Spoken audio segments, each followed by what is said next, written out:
And DD India's Amritpal Singh joins us from Jeddah now. Amrit, this is the first visit by an Indian leader to Jeddah in over 4 decades.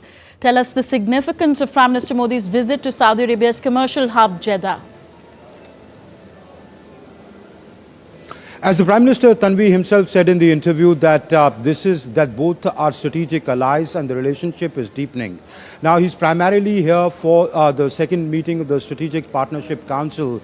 The first meeting took place in Delhi when Crown Prince Mohammed bin Salman had come. It takes place after every 2 years, so he's here, to participate in that meeting. Of course, the whole gamut of international of the bilateral relations, will be discussed, from trade to investment to defense cooperation to energy security to the regional situation, given that Saudi Arabia is an important or a dominant force in the Islamic world, and here in West Asia, while it's going through turmoil, it does have a great impact.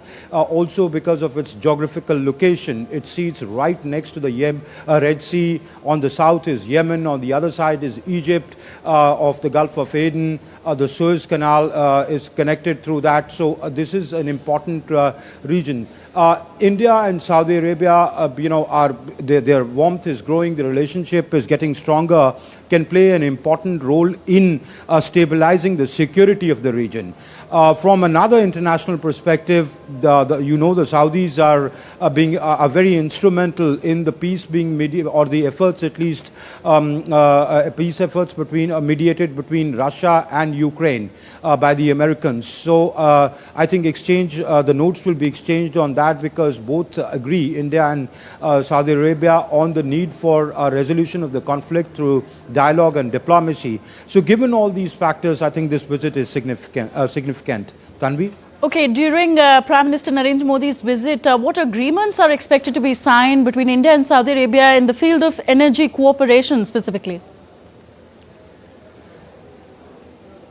Several agreements cutting across sectors will be signed. Of course, energy being the mainstay of the relationship. They are the big supplier of your energy needs. The third biggest supplier of your energy needs, crude oil, and crude oil amounts to get about 14% of your energy needs through the crude oil, 18% of LPG.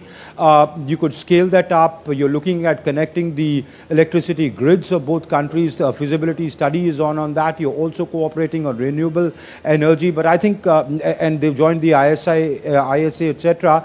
But I think, on the fossil fuels, on the traditional sources of energy, there could be a significant agreement.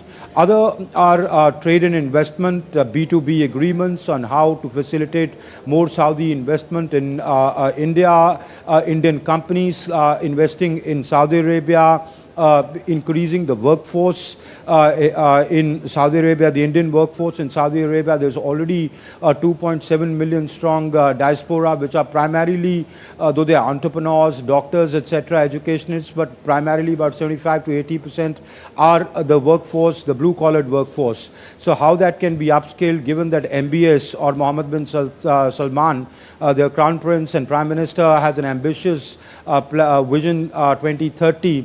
So they want to upscale their infrastructure, and the Indian workforce can play an important role in that. So I think these are the areas in which the two sides will be looking at, signing agreements. But let me tell you, there will be several of them, though they'll only be announced once they're signed. Tanvi. Thank you very much, Amritpal, for all those updates. Amritpal Singh reporting from Jeddah, Saudi Arabia.